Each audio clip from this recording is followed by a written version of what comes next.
Hey everyone, for today's video, we're going to do mail merge using free Gmail. So, paano ba mag-run ng mail merge using free Gmail? And we're going to use Google Sheet as a source of data. Yan. Malaking tulong ito kapag marami kang papadalhan for 20 to 50 people. So, in just one push the button, ma-receive na nila. Okay, so let's jump into my screen. By the way, this is a raw video. There's no editing, so please bear with me.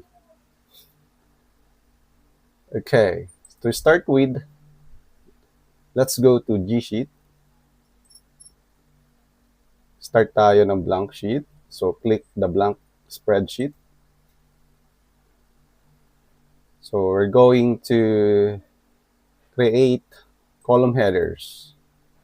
So the first one is email. So required po yan, yung email. Kasi hindi po gagana yung mail merge natin nang walang email. Next is the first name. So this is just a sample. Last name, company. Yan. Pwede nyo pong dagdagan yan. Yan. Pwede pang dagdagan. So for this video, kahit 4 na lang muna. Ito yung sample natin. Alright, so for the email, solutions, gmail.com.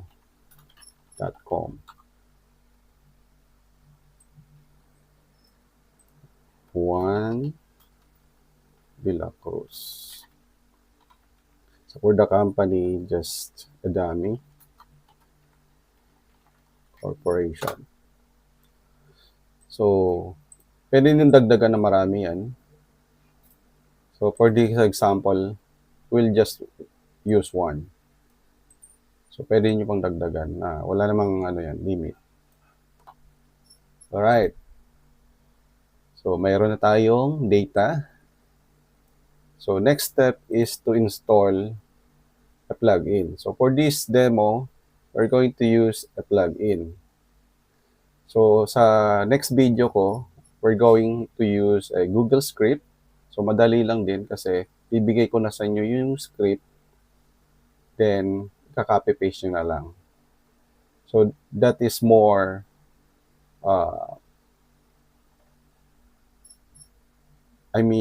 mas marami kayong mapapadalang email gamit yon. So, dito, may limitations lang din. So, up to 50. So, dun sa using Google Script, you can send 100 a day. So, dito per day din using this plugin. So, let's start with installing. So, click extension, add-ons, mouse over the add-ons, get add-ons. So, for this video, we're going to use this YUM, meaning yet another mail merge. Ayan. So, nag-automatic naman siya. Yet another mail merge. So, maraming plugin dyan. So, pwede rin yung Meteor. Mail Meteor. This one. Ayan. So, may paid version naman siya. Kaya pwede natin gamitin. Okay. So, let's start with YUM. Then, install. Just click the install button. Then there will be a pop-up. Here, you can select an email. Pero by default, kung ano nakalagin, yun yung lalabas. So, let's just click continue. Then, it should be authorized. So, bibigyan natin siya ng access dun sa Gmail account natin, which is safe naman po yan. Ayan. So, select all lang. Make sure the plugin has a good review, at the same time verified. Huwag kayong basta-basta mag-install kasi for security purposes, yan. For this one, okay naman po yan sa yet another mail merge. Safe naman po yan. So, continue. Ayan. So, mail has been installed, yet another mail merge. Then there's a pop-up. So, detecting if there's a draft in your mailbox. Ayan. So, for this one, I have a draft in my mailbox, kaya na-detect niya. Pero, usually, kapag blanco, wala kang draft sa mailbox, may lalabas dito na create a draft. Ayan. Right? So, ngayon, kikreate tayo ng bago. So, let's close this window. Let's go to Gmail. So, just create a new tab. Then, go to Gmail. Ayan. So, meron nga ako kasing existing dito. That's why yung alert wala di lumabas. Ayan. Pero ang alert lang naman is to create a draft email here. So, to start, let's go to Compose. Yung 2, yun yung kukunin natin dito sa G-Sheet. Ito yan, 2. Yung email. Tulito na yun. Ito yung information na yun. Then, for the subject, let's try using the special promo here na naka-ready na, nilagay ko na. So, for this plugin, usually ang plugins gumagamit ng opening and closing tag, which is itong less than and greater than. Ayan. So, lalagay lang natin sa bracket na yan, sa loob na yan. Then, we have to input the column name here, using here, this one. So, like for example, the company, lagay natin, special promo update for name ng company. Mamaya papalitan yan. So, this is just a placeholder. Yan. For the email message, ayan, paste na lang natin yung ginawa ko. So, para mabilis lang. So, here, you can put the first name, or the last name. Yan, last name na lang. Dear, hi, yan. Or pwede tayong maglagay ng Mr. or Miss. So, dito sa column, para maging dynamic siya, lagay tayo ng, ito sa unahan siguro, salutation. Yan. Mr. siya. Yan. Pwede na tayo gumawa isa pa. Copy natin to. Si Miss naman. Miss. Hindi natin period. Miss Juanita. Si Juanita naman to. Juanita. Yan, de la Cruz. Siya naman sa XYZ. XYZ Corporation. Yan. So, to differentiate lang. So, let's put the salutation here. So, dito, lalagyan natin yung salutation. Ayan. Yan, salutation para may Mr. Tapos space. Tapos lalagyan natin yung surname.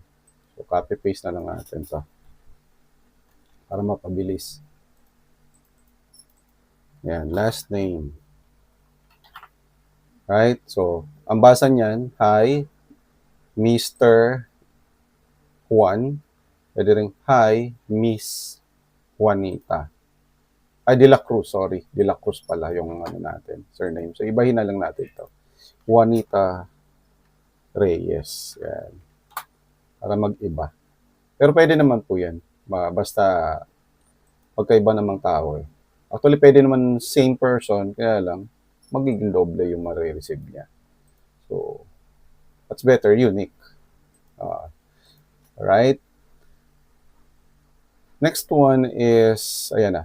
Hi, I hope you're having, so pwede po nating i-ano yan, i-formatting dito. I-bold natin yan. So, kung ano yung look po ito, yun po yung marireceive ng recipient. So, it's better i-format natin. For this one, ayan. Ayan, naka-format. So, may pangalan ng company, blah, blah, blah. Okay. So, may nagawa na tayong draft. Ayan, close na lang natin. So, automatic naman na save po yan. Ayan, nasa draft na po yan. So, from here, sa G-Sheet, pwede natin i-save na agad to. Or rename. Actually, nakasave na yan kasi G-Sheet. So, G-Sheet siya, anytime, it's real time na nagsisave. Ayan. So, lagyan natin ng data. Then, let's try to send. Just go to extensions. Then, yet another mail merge. Start mail merge. Okay. So, there will be a pop-up. Then, it will load the YUM. It's reading. So, it says that, okay, same email. So, it should be unique. But for my sample here, let's try to fix. But it can also send duplicates, And, but it's the same person. So, that's why there's a warning. So, let's close this one. Let's try using another email. Okay, let's replace this email. Ayan. So let's try to run again the mail merge.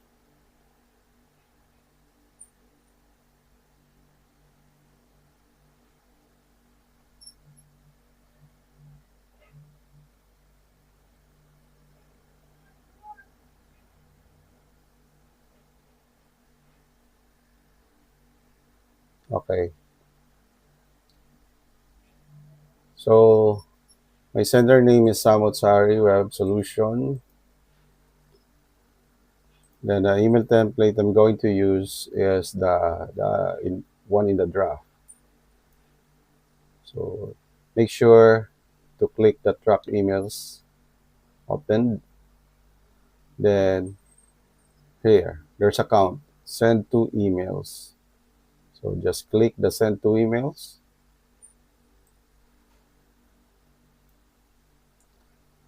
Then wait until it's completed.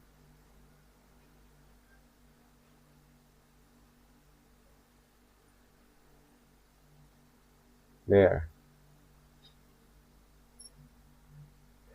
As you can see, it's already in a blue color. Then it says 2 emails sent. Just close this window. Then there's a status here that says email sent with date. So it says here delivered. So let's check inbox.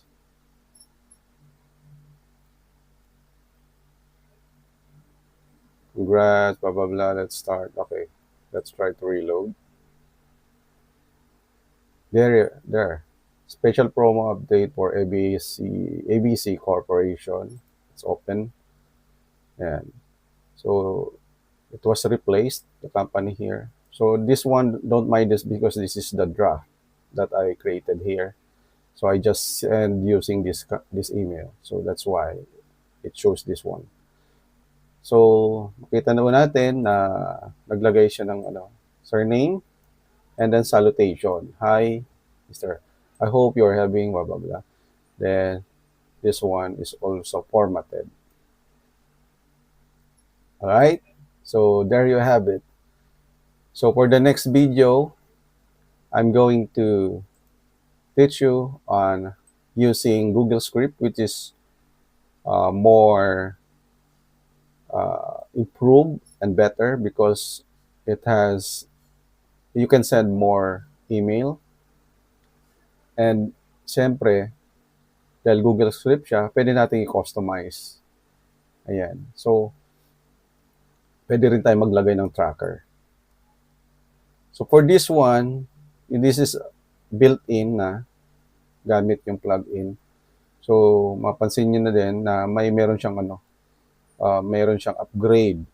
So, this one is, we are using free, which is not bad because it's free. So, daily, you can send 20 to 50 emails a day. So, that's all, folks. Thank you. All right. See you on the next video.